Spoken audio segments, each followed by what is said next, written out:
आज के वीडियो में हम बात करेंगे एक टी के बारे में जो कि विंटर में यूज की जाती है एज ए इम्यूनिटी बूस्टर। और ये टी जो है सेंचुरी से आयुर्वेदा में यूज की जाती है हर respiratory tract and anti inflammatory benefits के लिए। इससे पहले हम डिस्कस करेंगे कि आखिर विंटर में ही हम बीमार क्यों हो जाते हैं, जैसे कि खांसी हो जाती है, जुकाम हो जाता है, सोर थ्रोट हो जाता है। तो पहले हम इसका काज देखेंगे, फिर उसके बाद हम टी के बारे में बात करेंगे। विंटर में क्या हो जाता है कि सडन टेम्परेचर चेंज और ड्राई एयर जिसमें ह्यूमिडिटी जो है कम होती है, और इनकी वजह से क्या हो जाता है कि हमारी इम्यूनिटी जो है वीक हो जाती है और हमारा रेस्पिरेटरी ट्रैक्ट जो है इरिटेट हो जाता है, और उसकी वजह से risk of cough, cold and throat infection के चांसेस ज्यादा हो जाते हैं। नॉर्मली क्या होता है कि हमारी नोज, थ्रोट या लंग्स जो है इनकी लाइनिंग जो है कोटेड होती है विद प्रोटेक्टिव म्यूकस लेयर।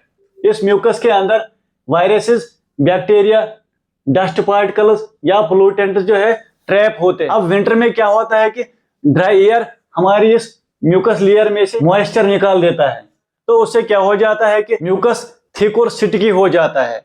ये अब जर्म जो है इफेक्टिवली ट्रैप नहीं कर पाता है। अब माइक्रोब्स को ये इजी हो जाता है तो एक्सेस इनसाइड रेस्पिरेटरी ट्रैक्ट। अब इसका नतीजा ये हो जाता है कि रेस्पिरेटरी लेवल पे इम्यूनिटी जो है वीक हो जाती है और हमारी नोज में और एयरवे में टिनी हेयर लाइक स्ट्रक्चर्स होते हैं जिनको सीलिया कहते हैं। ये हमारी म्यूकोसिलरी डिफेंस सिस्टम का पार्ट होता है। ये सीलिया जो होते हैं ये क्या काम करते हैं, ये म्यूकस को स्वाइप आउट करते हैं थ्रोट की तरफ। तो इस म्यूकस में अब जर्म्स भी होते हैं, तो वो भी स्वाइप आउट हो जाते हैं इस एक्शन की वजह से। तो ये म्यूकस जो है फिर थ्रोट तक आ जाता है, तो हम आसानी से फिर कफ आउट कर सकते हैं या नोज के थ्रू नीजिंग आउट कर सकते हैं। सीलिया जो होते हैं ये बेस्ट वर्क करते हैं मॉइस्ट कंडीशन में और नॉर्मल टेम्परेचर पे। अब विंटर में क्या होता है कि एयर जो है ड्राई होता है, उसमें मॉइस्चर कम होता है, उसकी वजह से सीलिया जो है स्लो हो जाते हैं, स्टिफ हो जाते हैं, इनमें मूवमेंट जो है कम हो जाती है और ये लेस इफेक्टिव हो जाता है, और उसकी वजह से वायरसेस और बैक्टीरिया जो है ज्यादा देर तक हमारे एयरवे में रहते हैं। उसकी वजह से फिर चांसेस ऑफ इन्फेक्शन जो है बढ़ जाता है। अब अगली प्रॉब्लम जो ड्राइनेस से होती है वो ये है कि हमारे रेस्पिरेटरी ट्रैक्ट में माइक्रो क्रैक्स बन सकते हैं क्योंकि म्यूकोसा लेयर जो है ड्राई हो गई है। तो इन क्रैक्स के थ्रू माइक्रोब्स जा सकते हैं, तो उसकी वजह से फिर इन्फ्लेमेशन, सोर थ्रोट और इरिटेशन बढ़ जाती है।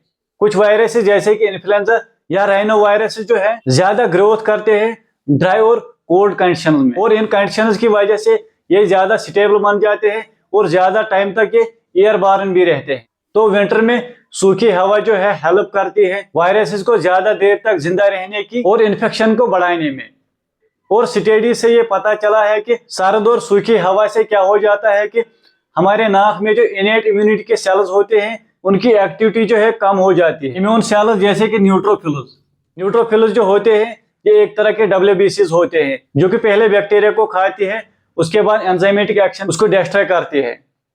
और दूसरी इम्यून सेल मैक्रोफेजेस जो होते हैं ये लार्जर WBCs होते हैं जो कि माइक्रोब्स, डेड सेल्स और हार्मफुल सब्सटेंसेस को खाती है। और अगली immune cell natural killer cells जो होते हैं ये हमारे इनेट इम्यूनिटी के स्पेशलाइज्ड सेल्स होते हैं जो कि वायरसेस को किल करती है और ट्यूमर सेल्स को। अब विंटर में क्या हो जाता है कि लेस ब्लड फ्लो हो जाता है कोल्ड की वजह से, उसकी वजह से फिर लोकल इम्यून रेस्पॉन्स जो है स्लो हो जाता है और स्लो डिटेक्शन ऑफ वायरस हो जाता है। तो इनकी वजह से क्या हो जाता है फिर चांस ऑफ इन्फेक्शन जो है बढ़ जाता है। अब हम मेन टॉपिक पे आते हैं। एक सिंपलेस्ट और मोस्ट इफेक्टिव नेचुरल रेमेडी जो हमारे इम्यून सिस्टम को स्ट्रांग करती है और बचाती है हमें कफ एंड कोल्ड से ड्यूरिंग विंटर्स में, जिसका नाम है जिंजर हनी टी। इस कॉम्बिनेशन को आयुर्वेदा में सेंचुरी से यूज किया जाता है for respiratory and anti inflammatory benefit. जब जिंजर और हनी को कंबाइन किया जाता है इनकी साइनर्जिस्टिक एक्शन की वजह से इसकी इफेक्टिवनेस जो है बढ़ जाती है as compare to their individual effects. Ginger में एक्टिव कंपाउंड्स होते हैं जैसे कि जिंजराल,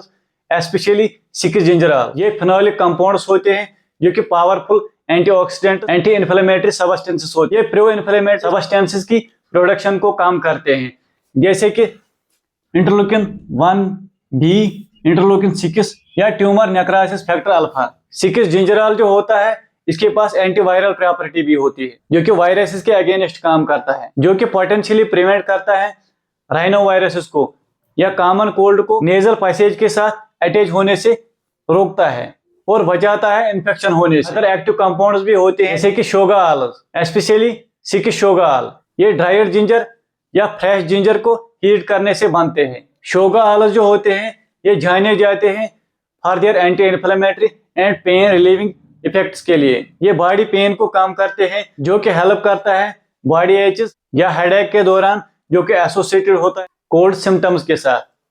शोगा आल जो होते हैं ये एज डिकंजेस्टेंट्स भी काम करते हैं, जिससे हमें ब्लॉक्ड नोज से रिलीफ मिल जाता है। जिंजर में अदर एक्टिव इंग्रेडिएंट्स होते हैं जैसे कि जिंजरान।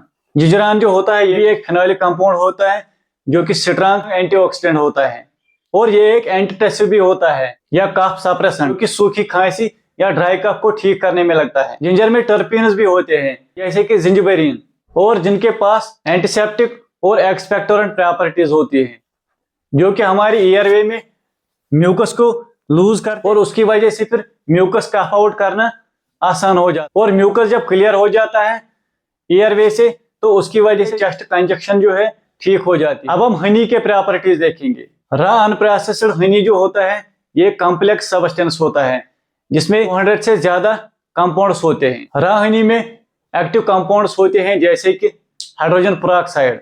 हाइड्रोजन पेरोक्साइड के पास एंटी माइक्रोबियल प्रॉपर्टीज होती है। हनी में क्या होता है कि एक एंजाइम होता है जिसका नाम है ग्लूकोज ऑक्सीडेज। जब हनी को डाइल्यूट करते हैं जैसे कि टी में, और इसकी वजह से क्या हो जाता है कि हनी की वाटर एक्टिविटी बढ़ जाती है और इसका पीएच भी बढ़ जाता है। तो इन चीजों से ये एंजाइम जो होता है ग्लूकोज ऑक्सीडेज ये एक्टिवेट हो जाता है और इसी की वजह से हाइड्रोजन पेरोक्साइड फिल्म बनता है, जो कि किल करता है बैक्टीरिया और वायरसेस को। और हनी में होता है मिथाइल ग्लाइऑक्सल, जिसकी ज्यादा क्वांटिटी जो है मनुका हनी में होती है। ये एक बायोएक्टिव कंपाउंड होता है जो कि पोटेंट एंटीमाइक्रोबियल एजेंट होता है। और इंटरेस्टिंग बात यह है कि मिथाइल ग्लाइऑक्सल जो है ये बहुत सारे रेजिस्टेंट बैक्टीरियल स्ट्रेन्स के अगेंस्ट भी काम करता है, जिनके against most of the antibiotics जो होते हैं काम नहीं करते हैं, जैसे कि मेथिसिलिन रेजिस्टेंट स्टेफाइलोकोकस ऑरियस या वैकोमाइसिन रेजिस्टेंट स्टेफाइलोकोकस ऑरियस। इनके अगेंस्ट जो है मिथाइल ग्लाइऑक्सल जो है काम करता है। और हनी में होते हैं फ्लेवोनॉइड्स जैसे कि क्विरसिटिन होता है या पिनोबनकासिन। ये फ्री रेडिकल्स को खाते हैं और उसकी वजह से ऑक्सीडेटिव स्ट्रेस जो है कम हो जाता है। क्योंकि क्या होता है कोई भी प्रॉब्लम जो है इसके रूट काज या तो क्रॉनिक इन्फ्लेमेशन या ऑक्सीडेटिव स्ट्रेस, यही दो चीजें जो होती हैं रूट काजेस होती हैं सभी प्रॉब्लम्स के। और इनके पास एंटी इन्फ्लेमेटरी प्रॉपर्टी भी होती है। क्विरसिटिन जो होता है ये नेचुरल एंटीहिस्टामिनिक होता है, जो कि एलर्जीज को ठीक करने में लगता है। और हनी जो होता है ये एज डिमल्सेंट काम करता है। ये प्रोटेक्टिव और सूथिंग लेयर बनाता है थ्रोट के अराउंड, थ्रोट की लाइनिंग पे, तो उसकी वजह से इरिटेटिंग या सोर थ्रोट में रिलीफ मिल जाता है और कफिंग में भी रिलीफ मिल जाता है। अब इस कॉम्बिनेशन के फायदे हैं जैसे कि ये इम्यूनिटी बूस्टर होता है, provide soothing relief from cough and cold, reduces mucus production, prevents from infection और इन्फ्लेमेशन को भी कम करता है। अब हम डिस्कस करेंगे कि इस टी को हम कैसे प्रिपेयर करें। हमें क्या करना है, 1 से 2 इंच जो है हमें फ्रेश जिंजर लेना है और इसको छोटे छोटे स्लाइसेस में काटना है और फिर डालना है बर्तन में।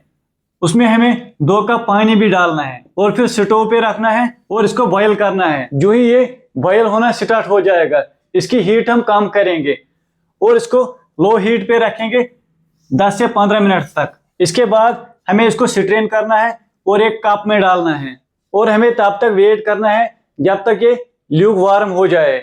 जब ये ल्यूक वार्म हो जाएगा तो हमें डालना है 1 या 2 टीस्पून हनी। एक्सेसिव हीट से क्या हो जाता है कि हनी के डेलिकेट एंजाइम जैसे कि ग्लूकोज ऑक्सीडेज जो है ये डिस्ट्रॉय हो जाता है, इसकी वजह से हनी की क्वालिटी जो है कम हो जाएगी। तो जब ल्यूक वार्म हो जाएगा इसको 1 से 2 चम्मच हनी डालेंगे तो फिर स्टायर करना और फिर पीना है। दिन में हम 2 बार भी ये पी सकते हैं, सुबह 1 और शाम को 1 विंटर में। तो आज के वीडियो में इतना ही, नेक्स्ट टॉपिक के साथ मिलते हैं।